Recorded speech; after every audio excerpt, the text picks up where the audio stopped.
Amy Cassandra Martinez. Welcome to Sideshow Con. Woo-hoo! Today we are chatting with artist and designer Nooligan, creator of Smiles and Canary Blue. Hi, Nooligan. Hey, how you doing? Thanks for having me. Of course, thank you for chatting with us.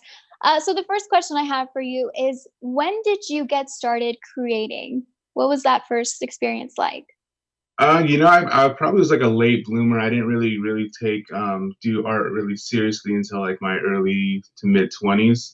Kind of didn't really nothing really until then, and then I kind of joined the convention circuit and kind of went on during that time to kind of start working on art. I got into the scene to work on comic books. Ended up being a designer instead. What would you say was the most challenging part of your career so far, and why? I think the most challenging part is, like I said, going into comics was my main thing. But then my the way I drew didn't really suit what comics needed. So I think the hardest part was choosing to go that way, going down the road of just being something more unique. And then I think that's why it kind of lends to more of a designing aspect than it would to the traditional comic books. And I think So that was really while difficult for me. while you're working, is there someone in particular that you listen to? What kind of music do you listen to? Oh, I'm more of an audiobook person, so I don't really listen to as much music as I used to. I'm more of a kind of just listen to books now.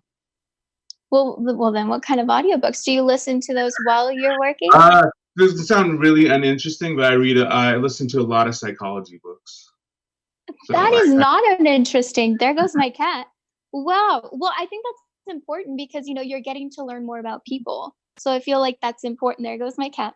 yeah, Um, yeah, no worries. yeah, that's No, yeah, awesome. I'm kind of a big psychology nerd, so I kind of read a lot of different. I listen to a lot of different books on psychology, and then I can't stop. I listen to a book, and then I hear about a different author, and I go into his book, and then I just keep going down a rabbit hole, just listening to book after book after book of psychology. So it's kind of my thing, right? For a while now. So. I mean, isn't that how it goes though? Like that's so great that you're constantly intaking information and getting more creative as you go. I feel like that really speaks through your designs as well. What advice would you have for aspiring artists that are looking to get into this field?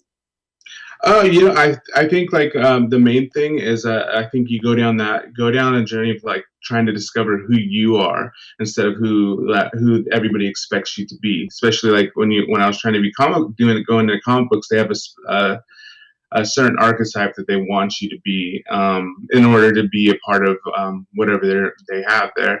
I think the hardest part is realizing you have to just go down the road of discovering who you are, and then I would say just give them hell after that.